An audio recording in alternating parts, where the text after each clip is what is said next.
Hey you guys, oh my god, I absolutely love Drake's new video, 8 a.m. in Charlotte. Let's just give him his props. Let's give him his props. Guys, I just want to talk about Drake's video. I'm so happy about this. He released a video about 3 days ago, I think it was, featuring his son Adonis, who is adorable. During the video, his son is basically presenting this piece of artwork that he presented to his dad, and he's just showing this drawing that he did, and he's referencing his dad's GOAT, greatest of all time.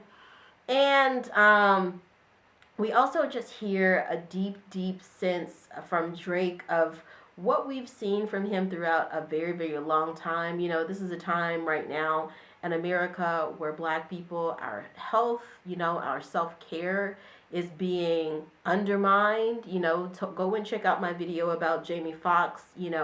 Especially Black men are walking around with a target on their back. I find it really ironic that back in 2008, between I would say 2008 and 2015, Drake was probably one of the most renowned artists, most emphasized artists, between all genres in the US. And then there was a very racist, xenophobic president who took power, and all of a sudden, all of these people that we looked up to just kind of started disappearing from public eye. I find that very ironic. But I feel like with this video, he basically was speaking to all of the hate. I love that you see all of the people featured in the music video, all of the men. I think that was also a very intentional choice, that you saw no women in this video. I think that was a choice of Drake to say that he's speaking on something really important right now.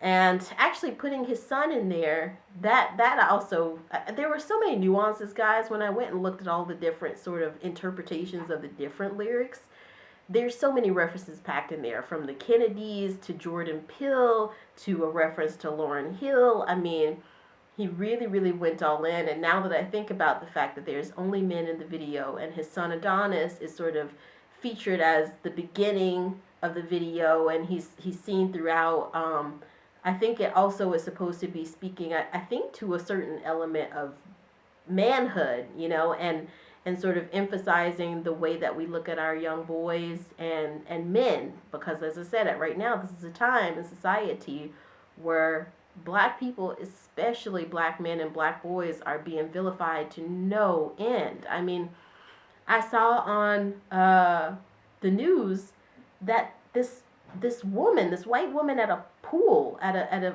friendly neighborhood pool, poured orange soda on an 11-year-old Black boy. I mean, utterly dehumanizing. One of the designers for, I believe it's Gucci, don't quote me on the brand, but it's one of the luxury brands, who's a Black man, very well established designer, being harassed by police outside of the store where his designs are in. I mean, a millionaire. And that just goes to show you, whether you're Drake, whether you are a young boy living in Florida, that target is on your back. So I definitely think there were some deeper things in here.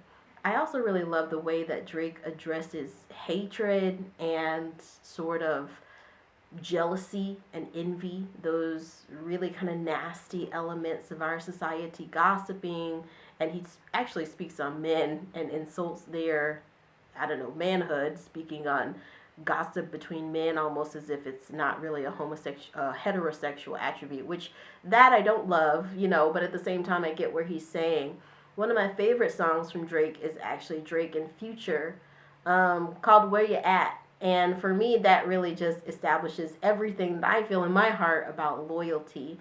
Loyalty is extremely important to me. And I feel like if you don't have loyalty, yeah. And in that song, Where You At, he basically is just asking people who's kind of coming for a handout, or even just coming to sort of use Drake as a contact, or as a networking opportunity, or coming back to look at him as a friend. He's basically saying, where were you at during the struggle?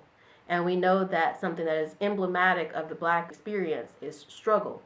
So I thought that that was really good. I feel like this song encapsulated everything. It encapsulated the very traumatic and contemptuous and tense and painful years that Black Americans, brown people have faced over the past 7 or 8 years. I thought that it encapsulated, sort of a poetic tribute to art and craft in itself. I thought it was a wink and a nod to a whole bunch of themes within all types of groups, subcultural groups within the Black community. I thought it was a wink and a nod to trolling, like how trolls have really just become this really big thing. I thought it was a wink and a nod to parenthood, to his fatherhood, to his child. I mean, it just was absolutely amazing. And I loved it. Guys, I want to know what y'all think. Thanks again for being here. Much love. Bye.